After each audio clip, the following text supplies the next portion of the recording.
আসসালামু আলাইকুম। প্রধান উপদেষ্টার প্রেস সচিব মিস্টার শফিকুল আলম সব বিষয়ে এত এত বেশি কথা বলেন যে কখনো কখনো তার মুখ থেকে সত্যগুলো বেরিয়ে পড়ে কোনো না কোনোভাবে। শনিবার জাতীয় নাগরিক পার্টির আত্মপ্রকাশ অনুষ্ঠান উপলক্ষে সারা দেশ থেকে দলটির নেতাকর্মীরা এসেছে, সহস্রাধিক বাস নিয়ে এসেছে এবং সরকারের পৃষ্ঠপোষকতায় যে তাদেরকে আনা হয়েছে তার একটি ধারণা অনেকেই করছেন। এমন একটি চিঠি বেরিয়েছে পিরোজপুর জেলা প্রশাসকের স্বাক্ষরিত একটি ডিও লেটার 5টি বাস রিকুইজিশনের, এবং অনেকেই মনে করেন যে এটি হয়তো লিক হয়েছে আর অন্যগুলো তো হয়তো লিক হয়নি, এবং এটি নিয়ে বেশি আলোচনা হচ্ছে এটিকে কেন্দ্র করে। সেই জায়গা থেকে প্রেস সচিবের কাছে রবিবার প্রশ্ন ছিল, জেলা প্রশাসক, পিরোজপুরের জেলা প্রশাসক এই ধরনের চিঠি দেন কিভাবে। সেখানে প্রেস সচিব মিস্টার শফিকুল আলম বেশ কিছু বাড়তি কথা বলেছেন। যেমন তিনি বলেছেন, পিরোজপুরের জেলা প্রশাসকের সঙ্গে আমি কথা বলেছি, তারা 5টি বাস রিকুইজিশন করতে সাহায্য করেছে, কিন্তু এই বাসগুলোর কোনো ধরনের খরচ ডিসি অফিস থেকে দেয়া হয়নি। খেয়াল করুন কথাগুলো। এবং ডিসি আশরাফুল আলম জানিয়েছেন, বৈষম্য বিরোধী ছাত্রদের পিরোজপুর শাখা এবং নাগরিক কমিটি তাদের কাছে বাস রিকুইজিশনের জন্য জানিয়েছিল, এজন্য তারা ডিসির কাছে চিঠিও দিয়েছে। এর সঙ্গে জুলাই আগস্টের আন্দোলনে যারা আহত হয়েছেন এবং নিহতদের পরিবার সবাই মিলে জেলা প্রশাসকের কাছে অনুরোধ করেছে। সেই অনুরোধের প্রেক্ষিতে এক প্রকার চাপে তারা 5টি বাস রিকুইজিশন করতে সাহায্য করেছে। এবার তাহলে কিছু প্রশ্ন করি। প্রথম প্রশ্ন হচ্ছে যে বৈষম্য বিরোধী বা জাতীয় নাগরিক কমিটির নেতারা এতটাই শক্তিশালী যে তারা চাপ দিয়েছে আর ডিসি বাস রিকুইজিশন করতে বাধ্য হয়েছেন। অন্য কোনো দল যদি এই ধরনের চাপ দেয়, কোন জেলার ডিসি কি এই ধরনের বাস রিকুইজিশনের মাধ্যমে তাদেরকে সহযোগিতা করবে কোনো দলীয় সমাবেশে যোগ দেওয়ার জন্য? এবং তারপরে প্রশ্ন বলি যে চাপ দিলেই কি ডিসিরা এ ধরনের রিকুইজিশন দিতে বা দেওয়ার বিষয়টি তার এখতিয়ারের মধ্যে রাখে কিনা? এবং তিনি কি বললেন যে বাস রিকুইজিশন করে দিয়েছেন কিন্তু কোনো ধরনের খরচ বা পেট্রোল দেয়নি সরকারি খরচ থেকে বা ডিসি অফিস থেকে। এখতিয়ার বহির্ভূতভাবেই তো ডিসি এই কাজটি করেছে, এটাই তো সহযোগিতা, এটাই তো সরকারি পৃষ্ঠপোষকতা। এর আবার ভাড়া দেওয়া লাগে কি জন্য, তেল দেওয়া লাগে কি জন্য? আর তেলের টাকাও যে দেয়নি তারও কি গ্যারান্টি? এখন তো ইনভেস্টিগেট করা প্রয়োজন যে আসলে সরকারি কোষাগার থেকে কোনো ধরনের টাকা দেওয়া হয়েছে কিনা। এই প্রশ্নগুলো তো সামনে আসে। আবার তিনি নিজেই বলছেন যে প্রকাশ হওয়া গোপন চিঠিতে বাস রিকুইজিশনের কথা বলা হচ্ছে। গোপন চিঠিতে মানে কতটা স্ববিরোধী তিনি। একই সঙ্গে আবার বলছেন যে এটির সঙ্গে ডিসি অফিসের কোনো সংশ্লিষ্টতা নেই, ডিসি অফিসের সংশ্লিষ্টতা নেই। আবার তিনি বলছেন গোপন চিঠিতে রিকুইজিশনের কথা বলা হচ্ছে। মানে উনি কিভাবে কি বলেন এটি তো মেলানোর কোনো ওয়ে নেই। নিজেই নিজেকে বিতর্কিত করে তোলেন। এবং এটি যে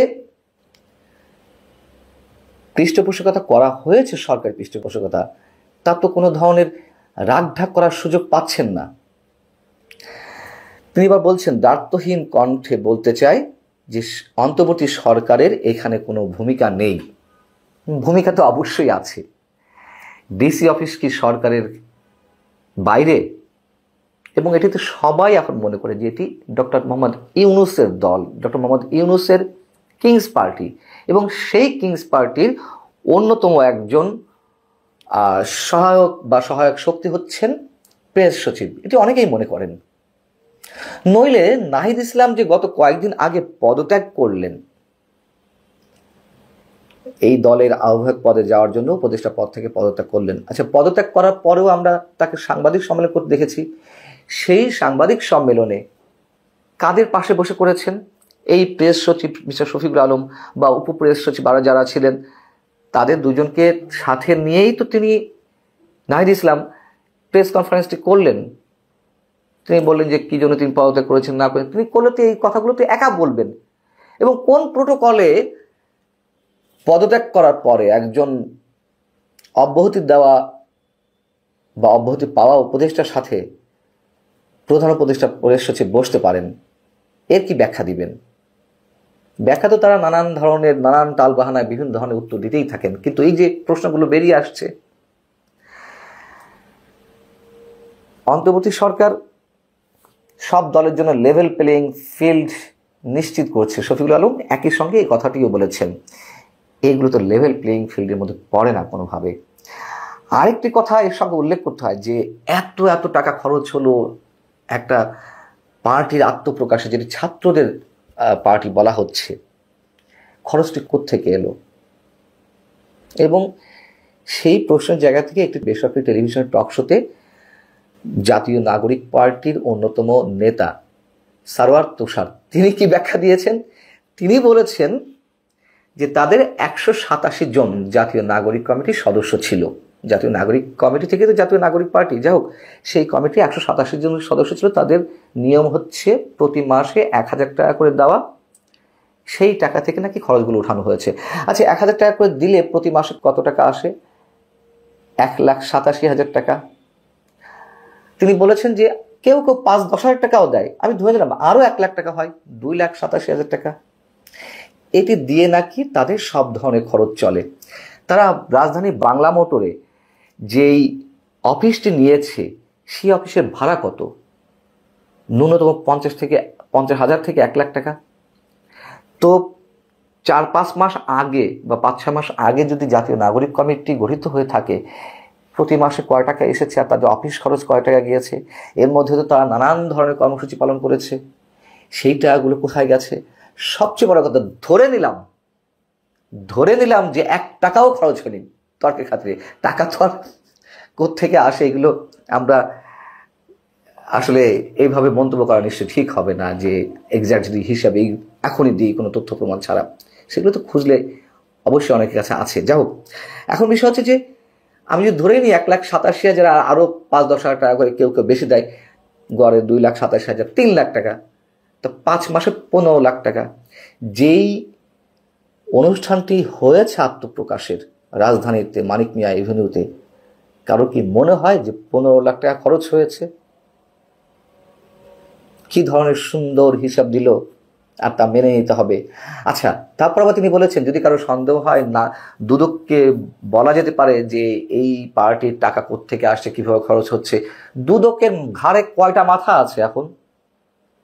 এর আগে রাজনৈতিক সরকারগুলোতে বা তর্কের খাতিরে যদি আমি একেবারে শেষ সময় সরকারের কথা নিয়ে আসি, আওয়ামী লীগের সময় দুদকের ঘাড়ে কয়টা মাথা ছিল? আওয়ামী লীগের কোনো মন্ত্রী, এমপি বা দলীয় নেতা কর্মীদের বিরুদ্ধে তদন্ত করা, যা কিছু হয়েছে, কতটা আইওয়াস যে কটি হয়েছে আমরা জানি। যাও, দুদকে তো ফোন যাচ্ছে ছাত্র নেতাদের পক্ষ থেকে, যাদের বিরুদ্ধে তদন্ত হচ্ছে, কারো বিরুদ্ধে যেন তদন্ত না হয়, তদবির বাণিজ্য শুরু হয়েছে। এই কথা ট্রান্সপারেন্সি ইন্টারন্যাশনাল বাংলাদেশ টিআইবির নির্বাহী পরিচালক ডক্টর ইফতেখারুজ্জামান নিজে বলেছেন যে ছাত্ররা কিভাবে দুর্নীতিতে জড়িয়ে পড়ছে এবং দুদকে কিভাবে ফোন যাচ্ছে।